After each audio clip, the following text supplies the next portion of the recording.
সবচেয়ে সহজ আর মজাদারভাবে ব্রয়লার মুরগি রান্না করার রেসিপি শেয়ার করছি। এই রেসিপি ফলো করে রান্না করলে ব্রয়লার মুরগিতে যে একটা স্মেল থাকে সেটি কিন্তু আর থাকবে না। চেষ্টা করেছি খুব সহজভাবে আপনাদের দেখানোর, আশা করি আপনাদের ভালো লাগবে।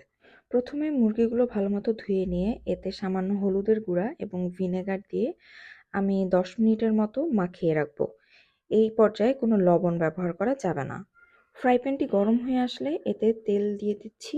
এই রান্নায় তেলের পরিমাণটা কিছুটা বেশি দিচ্ছি। তেল গরম হয়ে আসলে আমি প্রথমেই ছেড়ে দিচ্ছি দারচিনি, এলাচি, তেজপাতা, ছোট্ট একটু স্টার মশলা এবং একটা শুকনো মরিচ। হালকা একটু নেড়ে মশলার ফ্লেভারটা তেলে মিক্স হয়ে গেলে এই পর্যায়ে আমি দিয়ে দিব পেঁয়াজ কুচি। এরপর পেঁয়াজগুলো নাড়তে থাকবো হালকা ব্রাউন কালার হওয়া পর্যন্ত। পেঁয়াজগুলো ব্রাউন কালার হয়ে আসলে এই পর্যায়ে দিয়ে দিব আদা বাটা, রসুন বাটা এবং জিরা বাটা। যেহেতু আমি এখানে মুরগি 4 পিস নিয়েছি, সো সেই অনুযায়ী আমি এখানে রসুন বাটা ব্যবহার করেছি 2 চা চামচ, আদা বাটা 1 চা চামচ এবং জিরা বাটা 1 চা চামচ। এই সব মশলাগুলোকে আমি একটু তেলের সাথে সামান্য ভেজে নিচ্ছি যেন কোনো প্রকার গন্ধ না থাকে। ভাজা হয়ে গেলে এই তেলের মধ্যেই আমি 1.5 চা চামচের মতো মরিচের গুঁড়া দিয়ে দিচ্ছি। এই পর্যায়ে চুলার জালটা একটু কমিয়ে দিচ্ছি যেন পুড়ে না যায়।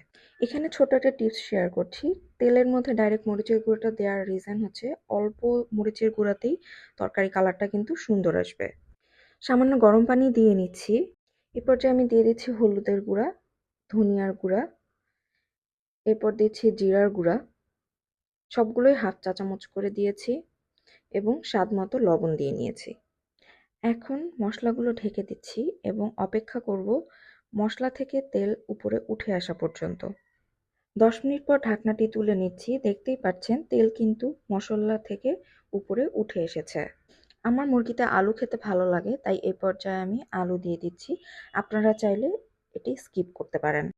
আমি আলুটা একটু কষিয়ে নিচ্ছি মশলার সাথে। এখন মুরগিগুলো দিয়ে নিচ্ছি। এখানে মেরিনেট করে রাখা মুরগিগুলো কিন্তু 10 মিনিট পরে আমি আবার ধুয়ে নিয়েছি। তারপর আমি মুরগিগুলোর পানি ঝরিয়ে ফ্রাই প্যানে দিয়ে দিয়েছি। এখন মাংসগুলোকে খুব ভালোভাবে নেড়ে কষিয়ে নিচ্ছি যেন মশলাগুলো মাংসের ভিতরে পৌঁছায়। আমি এখন অ্যাড করে দিচ্ছি কিছু আস্ত রসুনের কোয়া। এটি কিন্তু মাংসের টেস্টটিকে আরও এনহ্যান্স করবে। মাংসগুলো আমি 10 মিনিটের মতো কষিয়ে আমি এখানে গরম পানি অ্যাড করে দিচ্ছি পরিমাণ মতো, যেন সবগুলো ঠিকঠাক সিদ্ধ হতে পারে। এরপর বলক আসা পর্যন্ত কিছুক্ষণ অপেক্ষা করব এবং ঢেকে দিব সবগুলো ঠিকঠাক সিদ্ধ হওয়ার জন্য। এ পর্যায়ে চুলার জাল মিডিয়াম টু লোতে রেখে 10 মিনিট পর ঢাকনাটি তুলে আবার একটু নেড়ে দিতে হবে, না হলে নিচে কিন্তু লেগে যাবে। ঝোল কিছুটা শুকিয়ে আসলে এ পর্যায়ে আমি ফ্লেভারের জন্য একটু দিয়ে দিচ্ছি কাঁচামরিচ এবং গরম মশলার গুঁড়া। সেই সাথে সুন্দর একটু ফ্লেভারের জন্য দিয়ে দিচ্ছি পেঁয়াজের বেরেস্তা। এটা কিন্তু অবশ্যই অ্যাড করবেন।